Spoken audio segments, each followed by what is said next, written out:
Assalamualaikum warahmatullahi wabarakatuh. Perkenalkan, nama saya Nur Aini Sukahar dari kelas Pendidikan Fisika A. Pada kesempatan kali ini, saya akan menjelaskan materi tentang pengukuran, khususnya pada bagian besaran dan satuan. Pernahkah kalian mengukur panjang meja dan papan tulis di kelas? Dengan apa kalian mengukurnya? Coba simak animasi berikut ini.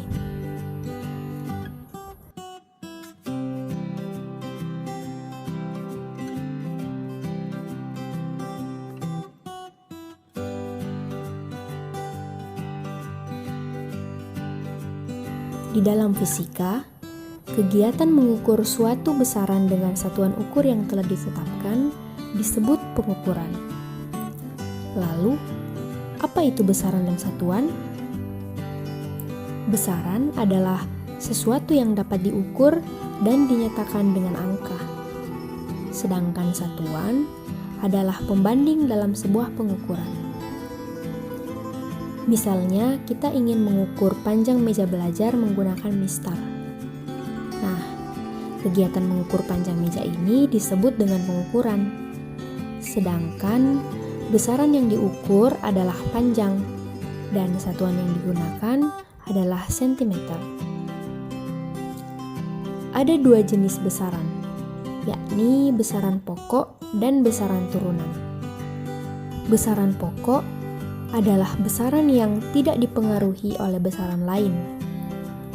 Dalam hal ini ada 7 besaran pokok, yakni panjang, massa, waktu, suhu, kuat arus, intensitas cahaya, dan jumlah zat.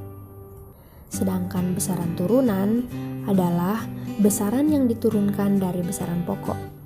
Contohnya, besaran luas yang diturunkan dari besaran panjang. Besaran massa jenis yang diturunkan dari besaran massa dan besaran panjang. Selanjutnya adalah satuan. Pada zaman dulu, orang-orang mengukur besaran dengan berbagai satuan yang berbeda-beda. Misalnya, untuk mengukur besaran panjang, ada berbagai macam satuan yang digunakan, seperti jengkal, depa, hasta, dan lain-lain yang disebut sebagai satuan tidak baku. Lalu, mengapa jenis satuan ini tidak digunakan sampai sekarang? Misalnya saja, kita ambil contoh jengkal yang diukur dari ujung ibu jari ke ujung jari kelingking. Ukuran ini berbeda-beda pada setiap orang, sehingga tidak cocok digunakan sebagai acuan.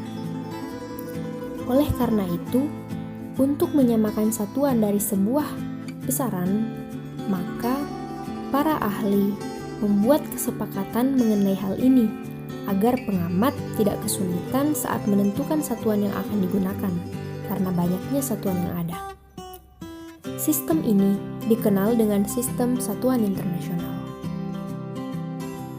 Sistem satuan internasional ini menghasilkan satuan-satuan pada besaran pokok, yakni besaran panjang dengan satuan meter, besaran massa dengan satuan kilogram, besaran waktu dengan satuan sekon, besaran suhu dengan satuan Kelvin, besaran kuat arus dengan satuan ampere, besaran intensitas cahaya dengan satuan kandela, dan besaran jumlah zat dengan satuan mol.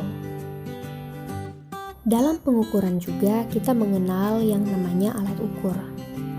Alat ukur adalah alat yang digunakan untuk mengukur suatu besaran. Contohnya, mistar, jangka sorong, dan mikrometer sekrup adalah alat ukur yang digunakan untuk mengukur besaran panjang.